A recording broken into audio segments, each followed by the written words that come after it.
اللہ کے رسول پیارے نبی تشریف فرما ہے. ایک عورت آ جاتی ہے اور کہتی ہے کہ اللہ کے رسول پیارے نبی صلی اللہ علیہ وسلم میں آپ سے شادی کرنا چاہتی ہوں. میں آپ سے کیا چاہتی ہوں؟ شادی کرنا. اللہ کے رسول چپ ہے. وہ عورت پھر کہتی ہے شادی کرنا چاہتی ہوں. اللہ کے رسول چپ ہے. پھر تیسری بار کہتی ہے کہ اللہ کے رسول میں آپ سے شادی کرنا چاہتی ہوں. اللہ کے رسول پیارے نبی صلی اللہ علیہ وسلم چپ ہے. ایک صحابی رسول مجلس میں بیٹھے تھے, وہ کھڑے ہو جاتے ہیں اور کہتے ہیں اے اللہ کے رسول پیارے نبی صلی اللہ علیہ وسلم, آپ کو ضرورت نہیں ہے, مجھے ضرورت ہے, میری شادی کرا دیجئے. میں جوان ہوں, میری شادی کرا دیجئے. اللہ کے رسول پیارے نبی صلی اللہ علیہ وسلم اس صحابی رسول سے پوچھتے ہیں دینے کے لیے کچھ ہے؟ غور سے سنیے گا.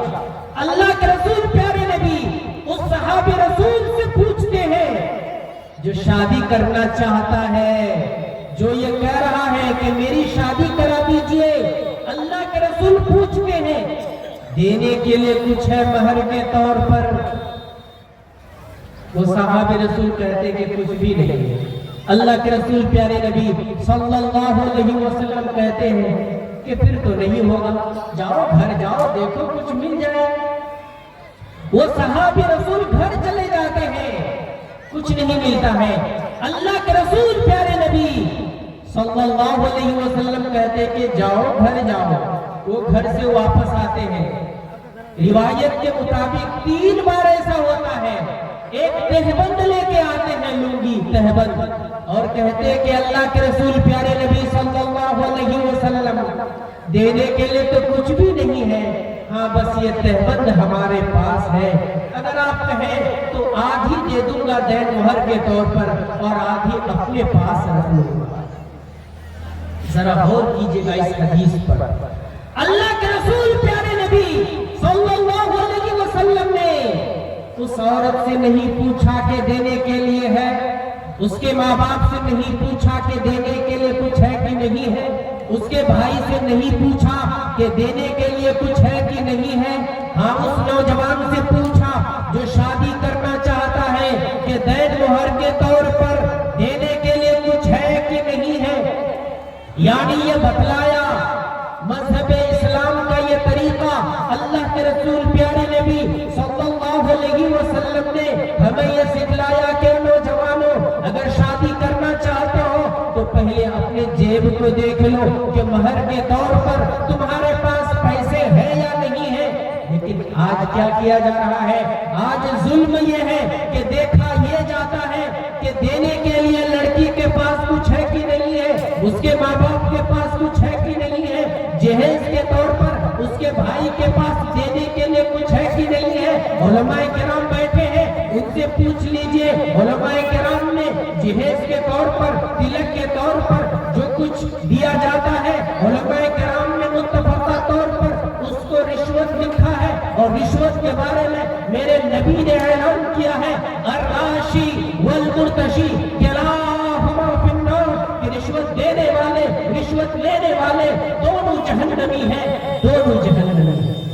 میرے نبی نے اعلان کیا کہ رشوت لینے والے رشوت دینے والے دونوں جہنمی ہیں. میرے نبی اعلان کیا. اور آج کیا ہو رہا ہے؟ اللہ کے رسول پیارے نبی صلی اللہ علیہ وسلم نے یہ سکھلایا کہ اے لوگوں دین مہر کے طور پر دینا ضرور ہے.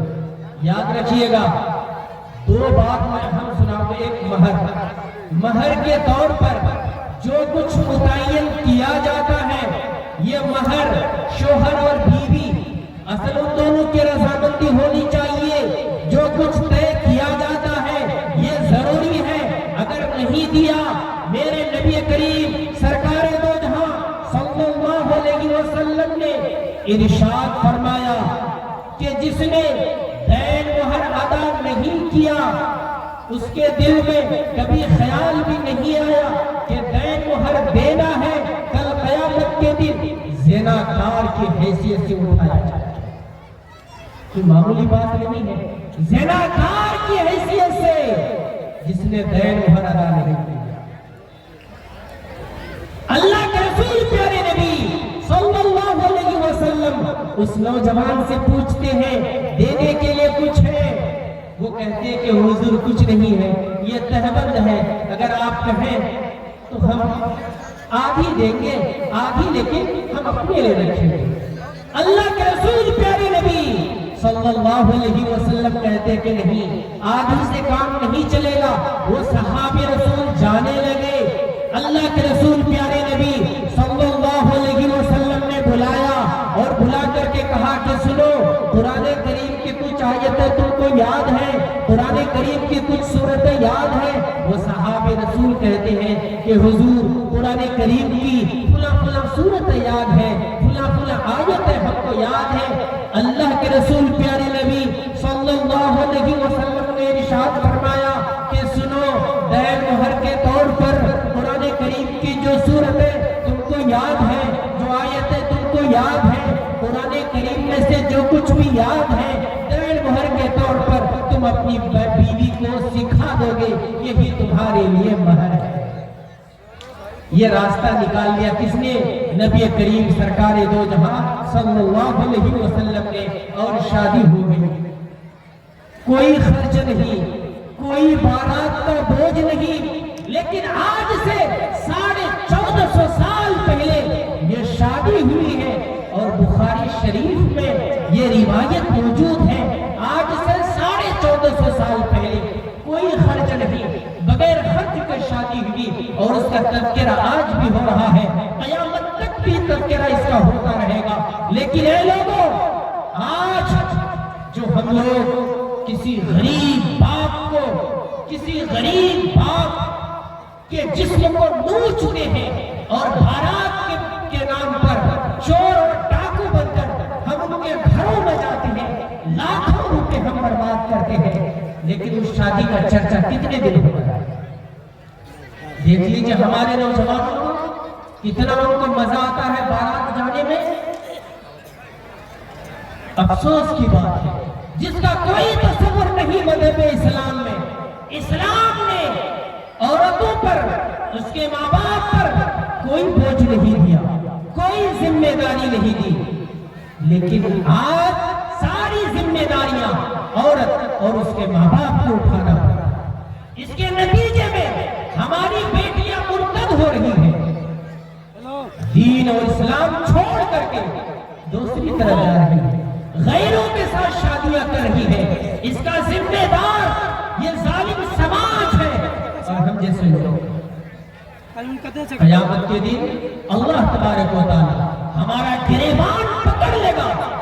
اے لوگوں، آج حالات بہت خراب ہے. اپنے آپ کو سنبھالیے، اپنے نوجوانوں کو سنبھالیے، اپنی بیٹیوں کو سنبھالیے، اس لیے کہ ہماری بیٹیاں مرتد ہو رہی ہیں، دین سے پھر رہی ہیں، اسلام سے پھر کر دوسرے نوجوانوں کے یہاں جا رہی ہیں.